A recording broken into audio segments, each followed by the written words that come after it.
Bonjour François, bonjour tout le monde. Alors ce matin, un constat, nous sommes bien peu de choses. Et oui les amis, d'habitude dans le monde, nous faisons comme si nous étions les maîtres des lieux et reconnaissons que c'est bien agréable. Nous nous baladons fièrement en territoire conquis, en confiance, comme le petit patron de l'usine au milieu de ses ouvriers. Nous faisons comme si le monde était un truc construit pour nous, qui était à nous et qu'on pouvait en faire ce qu'on voulait. C'est vrai que nous sommes hyper forts. En quelques siècles, nous avons soumis tout le monde, les dauphins, les baleines, les requins, les lions, les pumas, les éléphants, les loups. Si on a envie, nous pouvons tuer tous ces trucs juste pour le fun, pour en faire des tapis, des descentes de lit, ou bien on peut les épargner parce qu'on est sympa, ou bien on peut les mettre dans des eaux pour leur jeter des vieux bouts de pain en rigolant. Et t'as vu le gorille qui se gratte le cul?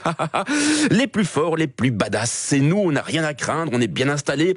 Quand il pleut, on ferme la fenêtre et on s'en fout de la pluie. Quand il gèle, on allume le chauffage et on s'en fout du froid.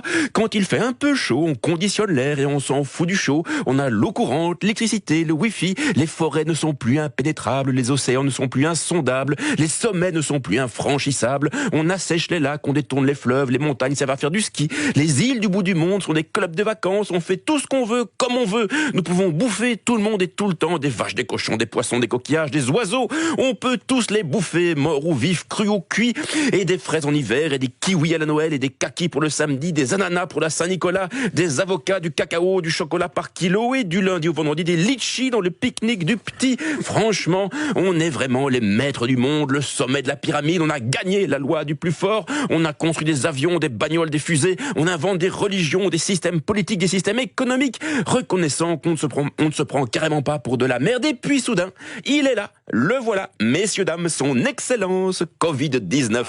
Covid-19, une petite chose sans cerveau, un truc probablement illettré, un truc même pas capable de faire la différence entre une Stella et une Duvel, un truc même pas vraiment vivant, un simple petit paquet d'acide nucléique additionné d'une pincée de protéines. Le Covid-19, quelle incroyable puissance possède ce petit salopard d'à peine 50 nanomètres qui en quelques semaines nous a bien fait comprendre que nous n'étions les patrons de rien du tout, que nous nous bercions d'illusions, que nous étions juste des petits sacs de chair bien vulnérables avec quelques neurones posés dessus. Vous François et vous Antoine et toi plus moi plus lui plus elle, tous des petits sacs de chair, tous fragiles.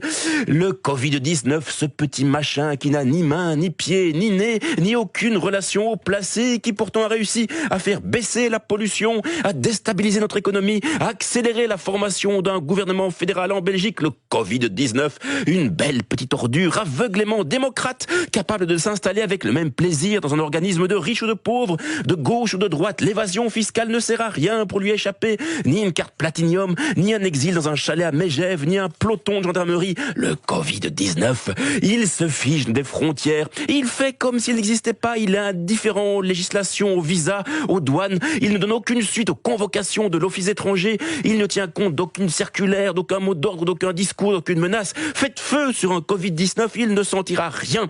Il n'y a même pas moyen de le laisser se noyer dans la Méditerranée, pas moyen de le laisser pourrir dans les camps de transit, pas moyen de l'affamer, de l'effrayer, de l'intimider. Le Covid-19, une raclure qui n'a pas d'autre idéologie que celle de sa propre reproduction. Ça, c'est un point commun que j'ai avec lui.